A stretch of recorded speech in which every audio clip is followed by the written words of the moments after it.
In a world where success is often measured by external validation, one man's journey defied all the norms. Imagine being at the top of your game, having conquered every challenge thrown at you, only to be confronted with the harsh reality of discrimination, not because of your abilities, but because of who you are. Meet the black CEO, who, after being unfairly kicked out of an upscale hotel, turned a humiliating moment into a victory that shook the business world.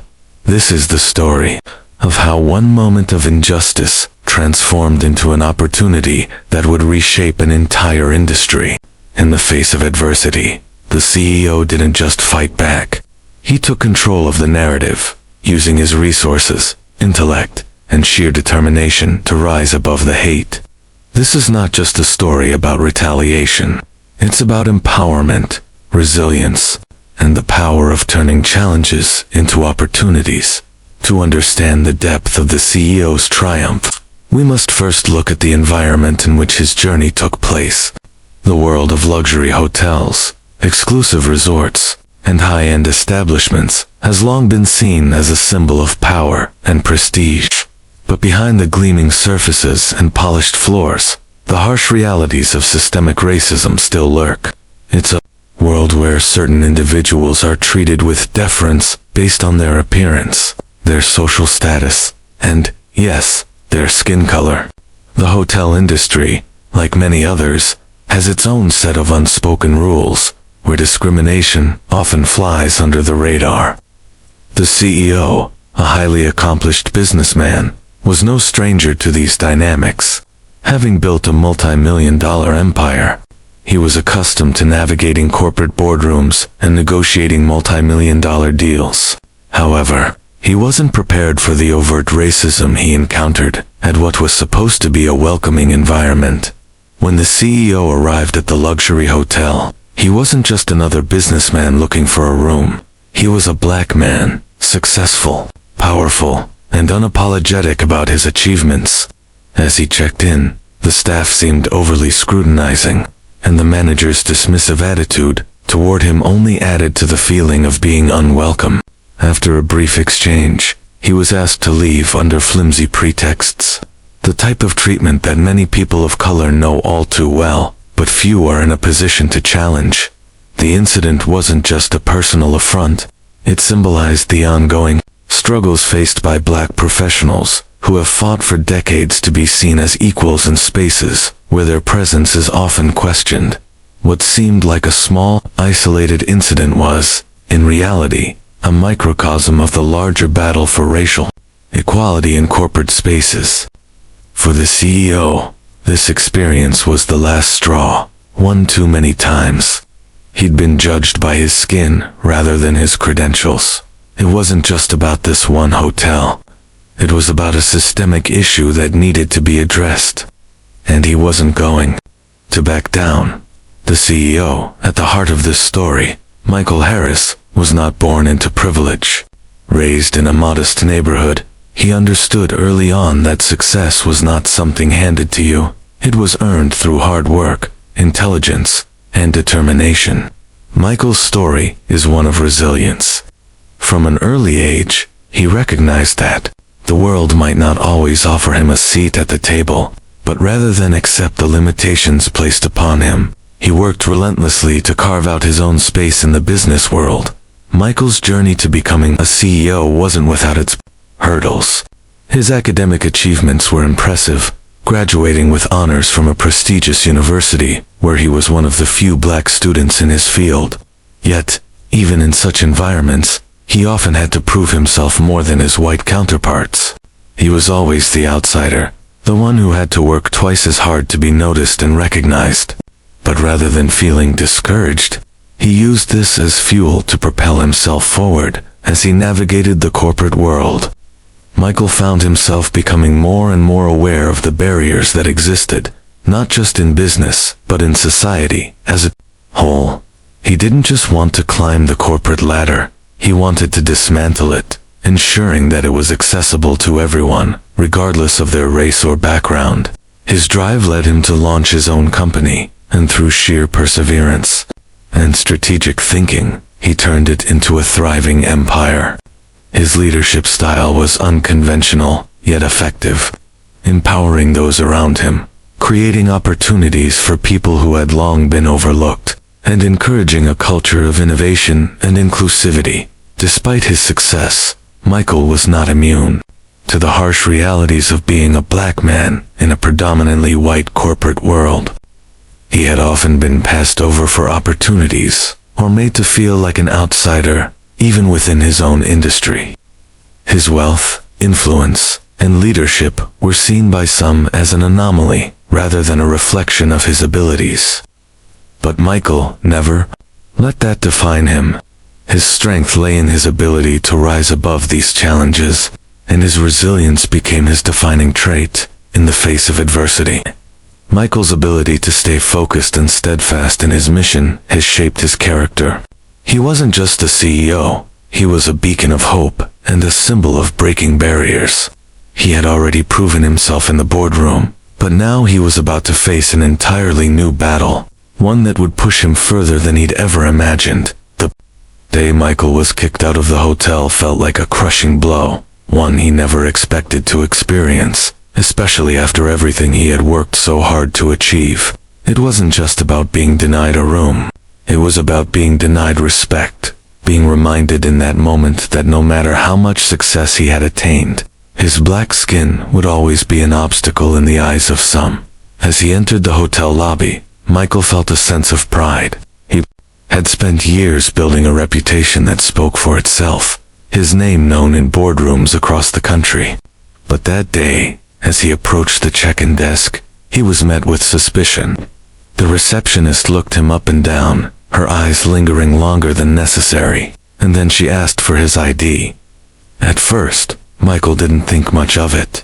After all, he was a well-known CEO with a solid reputation, but when the receptionist left to speak to the manager, his unease began to grow.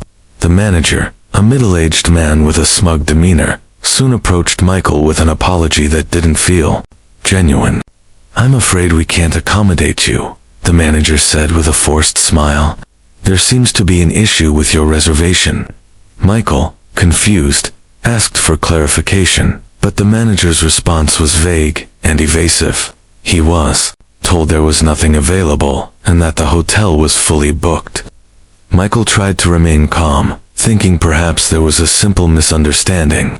But as he watched other guests, white, middle-aged businessmen, check in without so much as a second glance, his frustration began to build. What followed felt like an insult too far. As he stood at the desk, he overheard the receptionist making a phone call, presumably to someone higher up, her tone sharp as she spoke. "Yeah, there's a black guy at the counter. He's a CEO or something, but there's no way he's staying here." Michael's heart sank as he realized that the issue wasn't his reservation, it was his presence. The color of his skin was the reason for the dismissal. The moment he was told to leave, Michael's mind raced. He was no stranger to discrimination, but to be treated this way in an establishment that catered to the elite, where his wealth and influence should have commanded respect, was a bitter pill to swallow. He knew that leaving the situation as it was would only reinforce the cycle of prejudice he had been fighting against his whole life. He wasn't just angry, he was determined. This wasn't just a personal insult, it was an attack on every black professional who had ever been made to feel less than, not enough, or out of place in a world that too often valued image over merit. In that moment, Michael made a decision that would change everything. He wouldn't walk away. He would fight back, not with violence, but with power. As he walked out of the hotel, his mind was already racing. This incident, this moment of humiliation, could be the catalyst for something bigger. It wasn't enough to take his frustration out on the hotel or its staff. Michael had bigger plans, and it was time to take control of the narrative. As Michael walked out of the hotel, his emotions were a whirlwind, anger, frustration, and disbelief swirling together. But beneath it all, there was a simmering determination. This wasn't the first time he had been underestimated, and it wouldn't be the last. In fact, he had grown accustomed to the quiet prejudices, the that sometimes lurked in the corridors of corporate America. What made this moment different, however, was the realization that he could turn this injustice into an opportunity, a chance, to show the world that people like him could not be silenced or pushed aside. It wasn't long before Michael began plotting his next move. He didn't leave the hotel empty-handed. As soon as he stepped out of the front doors, he pulled out his phone and called his trusted assistant, Carla, who had been with him through thick and thin. Carla answered quickly, sensing something was wrong in Michael's voice. "What happened?" she asked. "The hotel just kicked me out," Michael replied, his voice controlled, but with an underlying fury. "I need you to pull up their ownership details for me, right now." Carla, ever efficient, immediately began pulling together the necessary information. Within minutes, Michael had the name of the hotel chain, the ownership structure, and details about the investors involved. His mind was already turning. He had faced this kind of discrimination before, but never in such an overt and public way. This time, it felt personal. The injustice wasn't just directed at him. It was a reflection of the barriers many black professionals had to navigate daily, simply because of their race. And Michael was done being quiet about it. He didn't just want to sue the hotel or make a public statement. That wouldn't be enough. He wanted to take back control.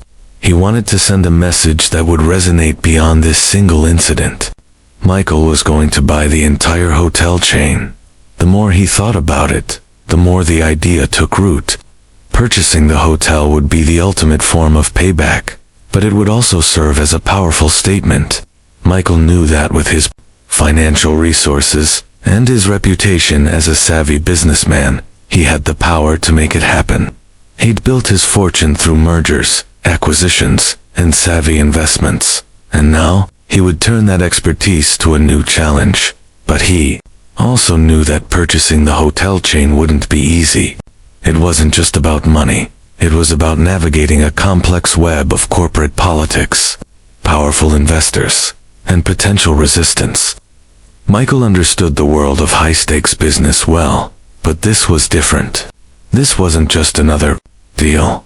This was personal. And while he knew that many people would dismiss him, doubting his ability to follow through, he didn't care. He contacted his legal team and financial advisors immediately, outlining his plan.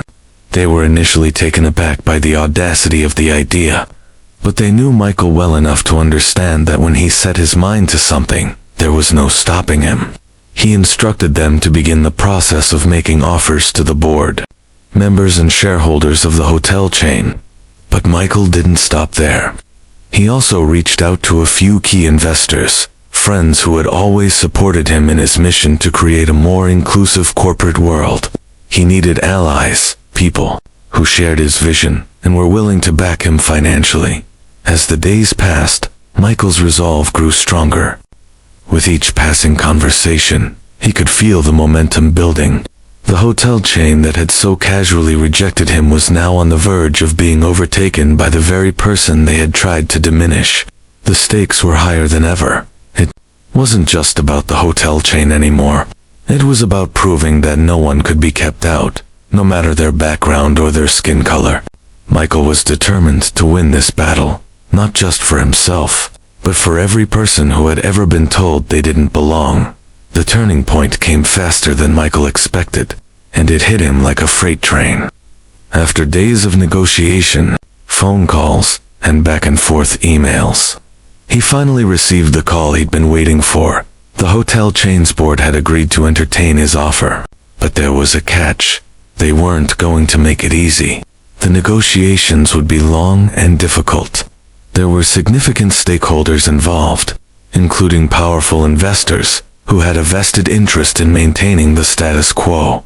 It was clear that these individuals would do everything they could to block Michael's purchase, not because of financial concerns, but because they didn't want to lose control to a black businessman. Despite the obstacles, Michael felt an overwhelming surge of confidence. It was as if the universe had aligned to show him that this was the moment, his moment, to take what was rightfully his. He had long been aware that barriers in business were not only about competence, but about perception. The hotel chain had rejected him not because of his skills or his wealth, but because of the way they saw him. This moment wasn't just a business transaction. It was about disrupting the power dynamics that had been in place for generations. With that clarity, Michael made a bold decision. Rather than playing by the typical rules of negotiation, he decided to approach the board members personally. He understood the psychology of these power brokers. They were used to doing business in a way that reinforced their sense of superiority. So, he decided to meet them on their terms, but in a way that would force them to reconsider their preconceived notions. The first meeting was set up for a Monday morning at the headquarters of the hotel chain. Michael walked into the room with a sense of calm determination, his mind sharp and focused. The board members, a mix of older, white executives, greeted him with forced smiles. They didn't take him seriously, not at first. Michael knew this. He could feel the dismissive glances and the underlying skepticism in the room. The CEO of the hotel chain, a man named Richard Davenport, opened the meeting by offering pleasantries, his tone polite but distant. Michael, however, was unfazed. He wasn't here to ask for permission. He was here to take control.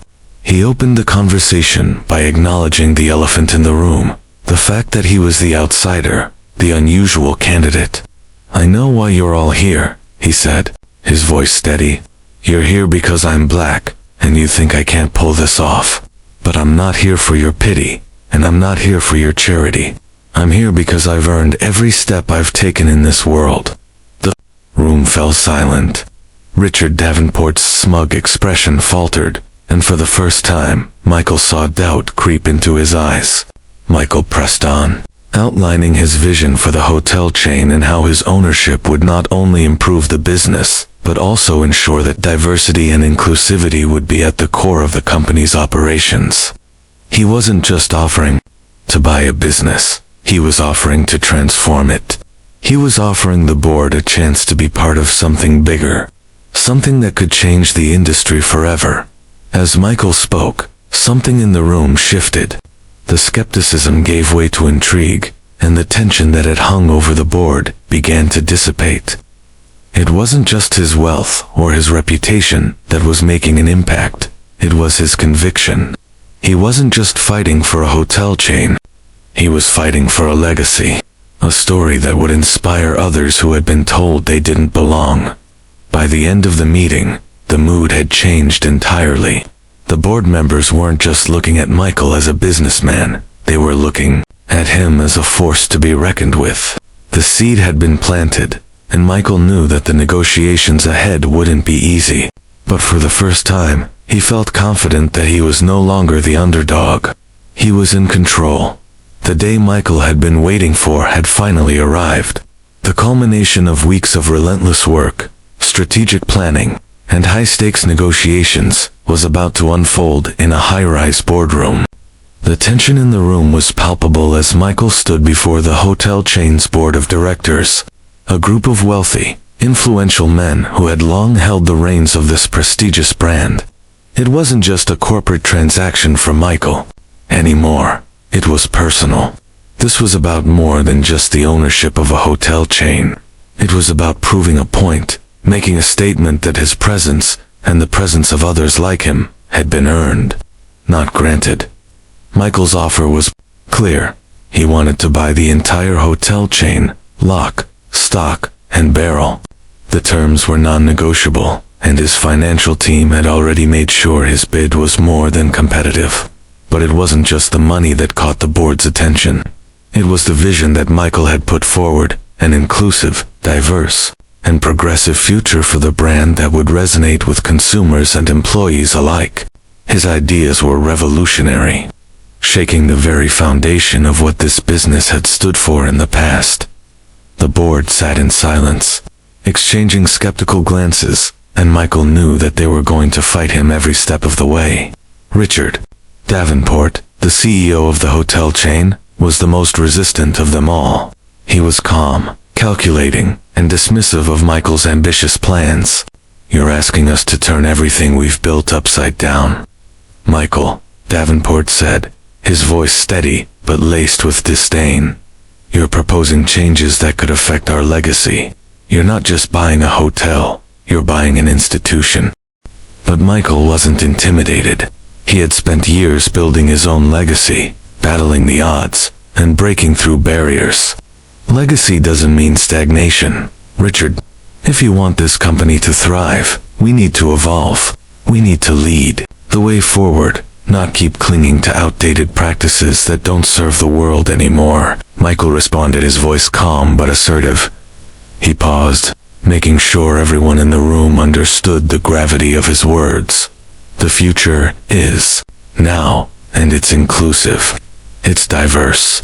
And whether you agree with me or not, this hotel chain needs to reflect that if it wants to stay relevant. I'm the man who's willing to make it happen. For a moment, there was silence. No one dared to speak. Michael could see the subtle shift in the room. The board members, once so confident in their positions, were now questioning the status quo. Michael had laid his cards on the table. His vision wasn't just a proposal. It was a challenge to everything they thought they knew about business. And for the first time, the resistance in the room began to waver. The decision came faster than anyone anticipated. After Michael's impassioned plea, the board members began to debate quietly among themselves. The old guard wanted to resist, to hold on to their power and preserve the legacy they had built. But Michael's words had struck a chord. They realized that they could no longer ignore the changing tides of the industry. They could either adapt or risk becoming irrelevant. Richard Davenport, the CEO who had been so adamant about protecting the old ways, looked around the room and finally spoke. "We'll accept your offer," he said, his voice reluctant, almost defeated. "But there are conditions. This transition will take time. We'll need to make sure our stakeholders are on board, and there will be a phased implementation of the changes you propose." Michael smiled, but it wasn't the triumphant smile of someone who had won. It was the smile of someone who knew that the real work had just begun. "I understand," he replied, "but the changes will happen, whether it's slow or fast. The end goal is the same. We're going to build something new here, something that works for everyone, not just a few." With the deal finalized, Michael walked out of the boardroom as the new owner of the hotel chain. The weight of the moment settled on his shoulders. But it wasn't just about the victory. It was about what he could now do with this newfound power. Michael had always been a visionary, but now he had the opportunity to put his vision into action. In the days and weeks that followed, Michael wasted no time in implementing his plans. The first steps were symbolic. A new marketing campaign that embraced diversity and inclusion. A revamp of the company's internal policies to ensure better representation at every level. And the establishment of a scholarship fund for aspiring professionals from underrepresented communities. These were just the beginning, but the changes didn't stop there. Michael knew that real transformation took time, and he was prepared to see it through. He wasn't just going to change the hotel chain, he was going to change the industry. And as he walked through the newly renovated hotel lobby, a sense of pride filled his chest. This wasn't just about corporate success. This was about making the world a little bit fairer, a little more just. And for Michael, that was the true legacy he wanted to leave behind. Michael's journey wasn't just about the triumph of acquiring a hotel chain. It was a powerful reminder of the importance of standing up against injustice. Not just for personal gain, but for the greater good. The lessons he learned, and the lessons he imparted, were ones of resilience, empowerment, and the true power of transformation. First and foremost, the experience taught him that challenges, no matter how insurmountable they may seem, are often opportunities in disguise. The hotel chain that once rejected him, an institution steeped in tradition and privilege, became the catalyst for his greatest victory. Michael proved that when faced with adversity, it's essential not to back down. Instead, rise above the hate and use the adversity as fuel for growth and change. Additionally, his success underscored the critical importance of representation in leadership. Michael understood that when people from marginalized communities are given the opportunity to lead, they don't just bring diversity, they bring fresh perspectives, innovative ideas, and a drive to change systems that have long been inequitable. His story reminded everyone that the path to true leadership is not paved by those who conform to the established norms, but by those who dare to challenge them. The hotel chain's transformation under Michael's leadership also highlighted the importance of inclusivity in business practices. Michael demonstrated that businesses that embrace diversity, not only in their hiring, but in their core values, don't just perform better, they resonate with people on a deeper, more human level. This shift wasn't just good for business, it was good for society. Ultimately, Michael's victory was a testament to the fact that success is not just about achieving personal goals.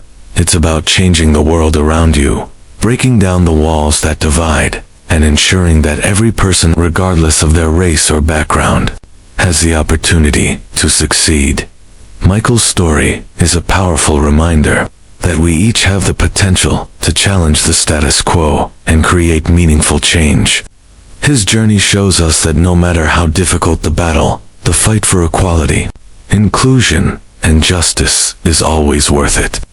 But it also teaches us that we have the power to turn adversity into opportunity, to transform rejection into a chance to rise even higher. As we move forward in our own lives, we must ask ourselves, how can we use our platforms, our voices, and our influence to drive change? Michael didn't just accept the world as it was, he sought to change it, and in doing so, he made a difference for countless others. Now it's our turn. The fight for equality and fairness doesn't stop here. It's a continuous journey, and we must be committed to it, no matter how long it takes. Whether it's in the workplace, the community, or our personal lives, we all have the power to make an impact. Let Michael's story be an inspiration for us all to take a stand, make a difference, and build a world where everyone is given the opportunity to thrive. Take action today. The world is waiting for your contribution.